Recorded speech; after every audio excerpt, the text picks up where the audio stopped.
오늘은 이적을 경험하지 말고 구원을 경험하라 라는 제목의 말씀을 우리가 함께 나누겠습니다. 기독교 역사 속에는 수많은 이단과 또 거짓 교사들이 있어 왔습니다. 그 중에 가장 위험한 것은 바로 영지주의입니다. 이 영지주의자들은 신비한 어떠한 체험을 중요하게 생각하고 또 말씀보다도 직접 계시, 즉 하나님께 개인이 직접 음성을 듣는 것을 더 중요하게 여겼습니다. 또한 영을 중요하게 생각하는 반면에 육은 무익한 것으로 또 악한 것으로 여기면서 육체의 삶은 소홀히 여기며 살았기 때문에 아무렇게나 방탕한 삶을 살기도 하고 또 어떤 이들은 오히려 반대로 금욕적인 삶으로 육체의 모든 욕구들을 제한하는 그러한 삶의 모습을 나타내었습니다. 이런 영지주의가 오랜 세월 동안 여러 형태로 변형되고 또 계속해서 이어져 오는 이유는요, 사람들이 어떠한 신비한 것들에 대해서 동경하기 때문에 그렇습니다. 놀라운 경험과 이적은 우리 인간들에게 매우 매력적이고 나도 한 번쯤 경험해보고 싶은 그런 마음이 들기 때문에 그런 것이죠. 오늘날 기독교 안에서도 신비한 체험을 쫓아다니는 그런 사람들이 있습니다. 그러나 말씀이 없는 이적과 기사들은 자칫하면 잘못된 신앙으로 변질되기 쉬운 그러한 모습이에요. 우리가 알아야 할 것은요, 마귀도 놀라운 기적을 일으킨다는 사실입니다. 귀신들도 신비한 어떠한 일들을 행하게 되는 거예요. 그래서 무속인들이 작두를 타기도 하고 또 수행을 통해서 신비한 일들을 행하는 사람들도 있어지게 됩니다. 사도행전을 보시면은 시몬이라고 하는 사람도 마술을 통해서 신비한 일들을 행하고 그것으로 돈과 명예를 얻었던 것을 우리가 볼 수 있어요. 그런가 하면 이단과 거짓 교사들이 사람들을 미혹하기 위해서 이러한 신비한 어떠한 기사들을 행하는 경우들이 있습니다.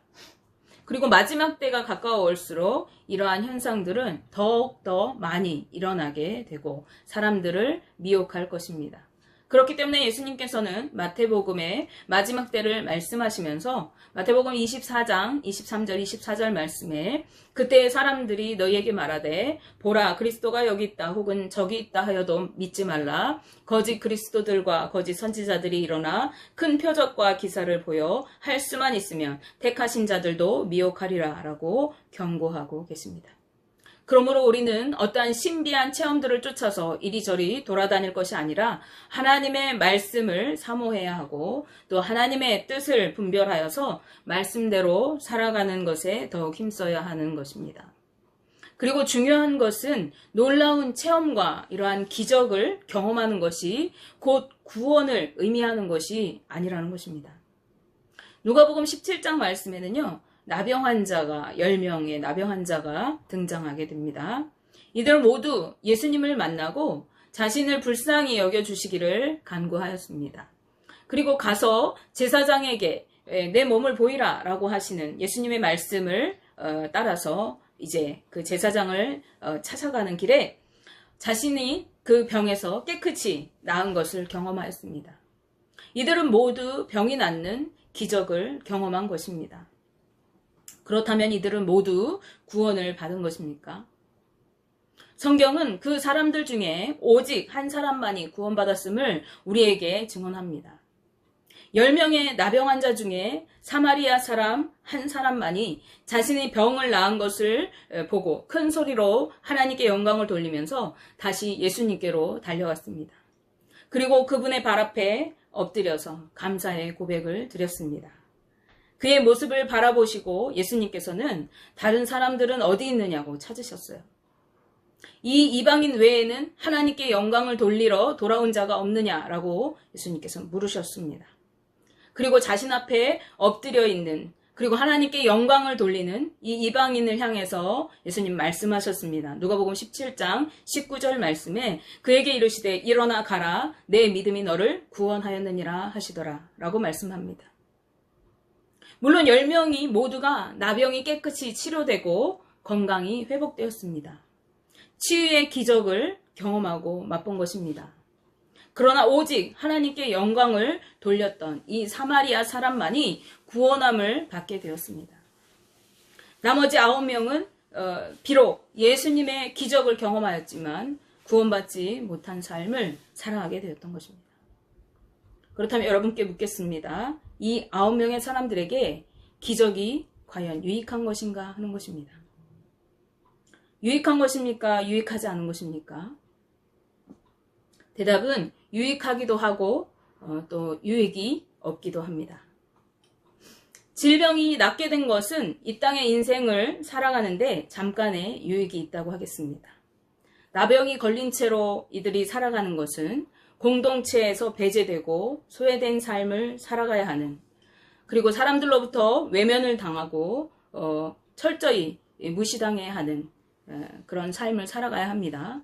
그렇지만 이제 건강이 회복되게 된 삶은 그와는 반대되는 삶이죠. 공동체와 함께 섞여 살아가면서 자신들이 누릴 수 있는 혜택들을 받을 수 있게 되었어요. 그리고 사람들과 함께 교제하면서 가족들과 살아갈 수 있게 된 것입니다. 이와 같은 인간적인 것들이 받게 된 것은 유익이라고 할 수 있겠죠. 우리는 대부분이 이것이 유익이고 축복이라고 생각합니다. 왜 그렇습니까? 그것은 이 땅의 삶에 기준을 두고 살기 때문에 그렇습니다. 영생에는 소망이 없고 그 영원한 삶에 대해서 우리는 잘 알지 못하기 때문에 이 땅의 삶만을 생각할 때 이것은 놀라운 축복이죠. 건강이 회복되고 삶이 회복되는 것은. 그러나 이들이 생각해야 할 것은, 우리가 또 생각해야 할 것은, 우리는 이 땅에서만 잘 살고 또 평생 건강하고 행복하게 살아야 하는 것뿐만 아니라 우리의 영혼이 구원을 받아서 영원한 삶을 누리며 살아가야 하는 것입니다. 유다의 왕이던 히스기야는 병이 들었을 때 하나님께 회개하고 간절히 낫기를 기도하였어요. 그리고 그의 생명이 15년이나 연장을 받게 되었습니다. 그러나 그에게 그 15년 동안은 이전과 같이 하나님을 의지하지 않고 자신의 군사력과 힘을 의지하였습니다. 히스기야 왕은 자신의 나라를 방문하고 같이 동맹을 맺기 원하는 바벨론의 사신들에게 자신의 군기고를 모두 내보이면서 부강함을 자랑하였습니다. 내 힘이 얼마나 큰지 보라는 것입니다. 나라를 지킬 무기들이 나에게 얼마나 많은지 보라는 거예요. 동맹을 맺고 아수르를 대항하려고 했던 바벨론에게 자신의 위용을 숨김없이 자랑하면서 자신의 힘을 과시했던 이 히스기야 왕에게 하나님께서는 이사야를 통해서 그를 책망하시고 앞으로 바벨론에 의해서 유다가 멸망하게 될 것이라고 하는 예언을 말씀하십니다. 그는 오히려 기적을 경험하고 난 후에 하나님과 관계없는 삶으로 책망을 받고 유다의 멸망을 초래하는 삶을 살았던 것입니다. 이것은 그가 병이 낫기 전에, 기적을 경험하기 전에 히스기야 왕 제위 초기의 모습과는 너무나도 상반되는 가슴 아픈 모습입니다. 열왕기하 18장 5절에서 7절 앞부분 말씀을 보시면 히스기야가 이스라엘 하나님 여호와를 의지하였는데 그의 전후 유다 여러 왕 중에 그러한 자가 없었으니 곧 그가 여호와께 연합하여 그에게서 떠나지 아니하고 여호와께서 모세에게 명령하신 계명을 지켰더라. 여호와께서 그와 함께 하심에 그가 어디로 가든지 형통하였더라 라고 말씀합니다. 히스기야 왕은 하나님께서 보시기에 정직하게 행하면서 하나님과 연합하며 살았습니다. 또 하나님의 말씀을 따라 순종하여 살아갔습니다. 그렇게 살아가는 히스기야는 하나님께서 보시기에 너무나도 흡족한 그러한 왕이었을 것이에요. 따라서 하나님께서도 히스기야와 함께 동행해 주셨고 어디를 가든지 그가 형통하도록 인도해 주셨습니다. 그러나 그가 죽을 위기 가운데서 기적을 경험하고 난 후에 그는 오히려 하나님을 의지하고 하나님께 연합했던 모습에서 떠나서 인간적인 힘과 권력을 의지하고 이방 세력과 동맹을 맺어서 나라를 지키려고 하였던 것이죠. 하나님의 백성에게 하나님을 의지하지 않고 다른 것들을 의지하는 것은 우리가 하나님을 업신여기고 하나님이 불필요한 존재로 여기는 것입니다. 하나님께서는 히스기야 왕이 의지하려고 했던 그 모든 것이 빼앗기게 될 것을 예언하고 계세요. 열왕기하 20장 17절 18절 말씀에 여호와의 말씀이 날이 이르리니 왕궁의 모든 것과 왕의 조상들이 오늘까지 쌓아두었던 것이 바벨론으로 옮긴 바 되고 하나도 남지 아니할 것이요 또 왕의 몸에서 날 아들 중에서 사로잡혀 바벨론 왕궁의 환관이 되리라 하셨나이다 하니라고 말씀합니다. 그동안 유다 민족들이 쌓아두었던 조상 때부터 쌓아두었던 모든 것들이 하루아침에 이방의 노략거리가 될 것이라고 하십니다. 왕의 아들이 이방 땅에서 이방의 바벨론 왕을 섬기는 그러한 시종 환관이 될 것이라고 말씀하십니다. 이 히스기야 왕에게 기적을 통해 연장되게 된 15년의 세월은 오히려 자신뿐만 아니라 자신의 아들과 유다의 멸망까지 초래하는 슬픔의 기간이 되고 말았던 거예요. 오히려 기적을 경험하지 않고 그가 하나님과 연합하여 형통한 삶을 살아가다가 죽음을 맞이했다면 그는 하나님께 인정받는 왕으로 역사에 기록되었을 것이고 또 하나님 나라의 영광을 누리는 영생의 삶을 살았을 것이죠.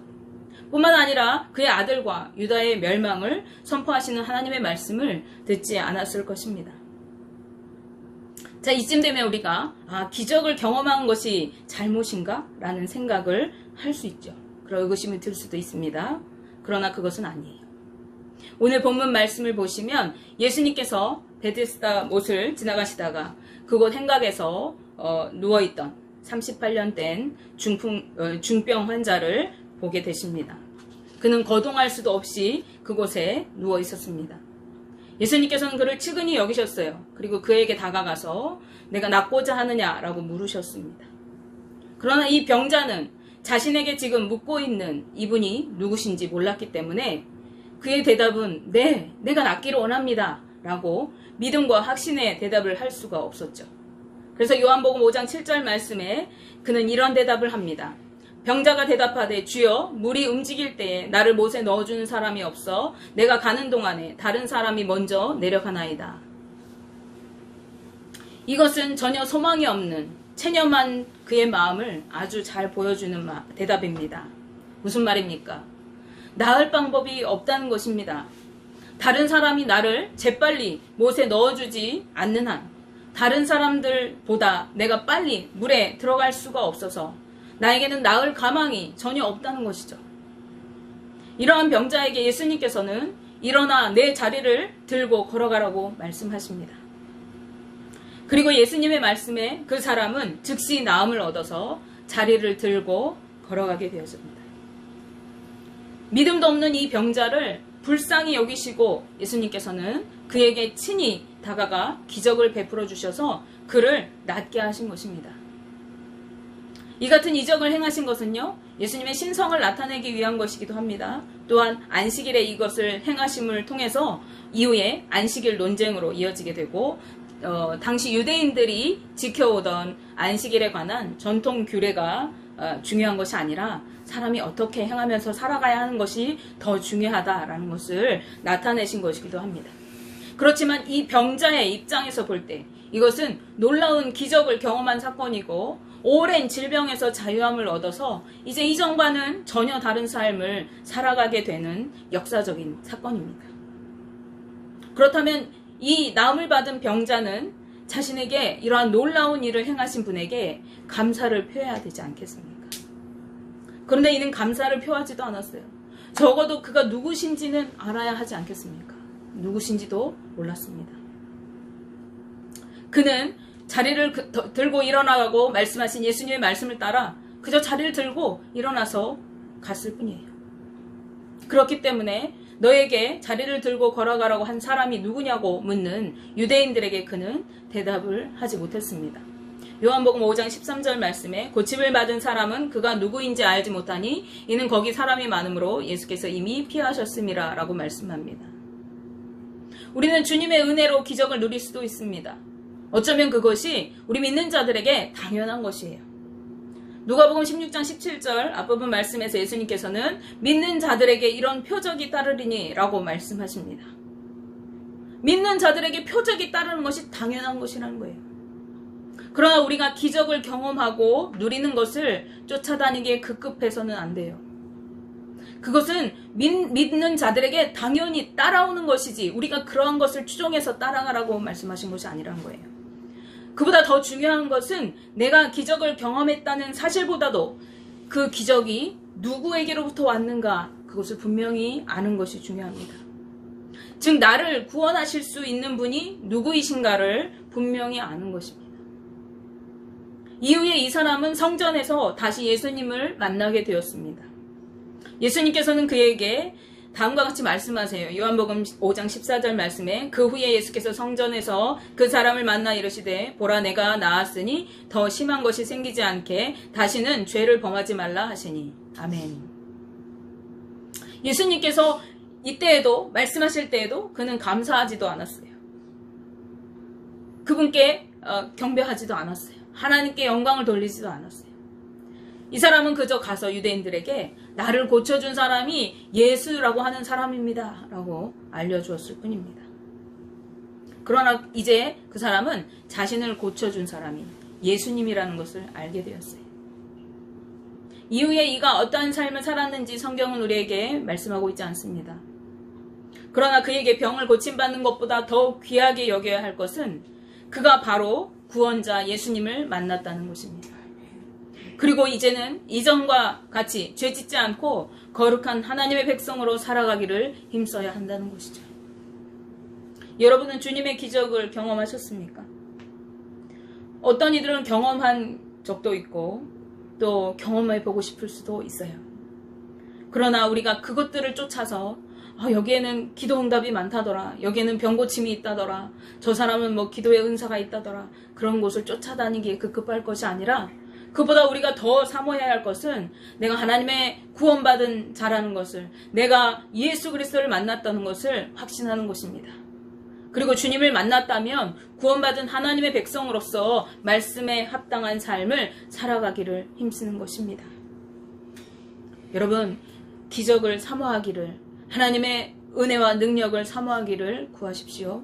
그러나 더 그보다 구해야 할 것은 구원받기를 구하고 구원받은 하나님의 백성으로서 내가 어떻게 살아야 할 것인가를 말씀을 통해서 실천하는 삶을 살아가기를 힘쓰는 저와 우리 성도님 되기를 주님의 이름으로 축복합니다. 기도하기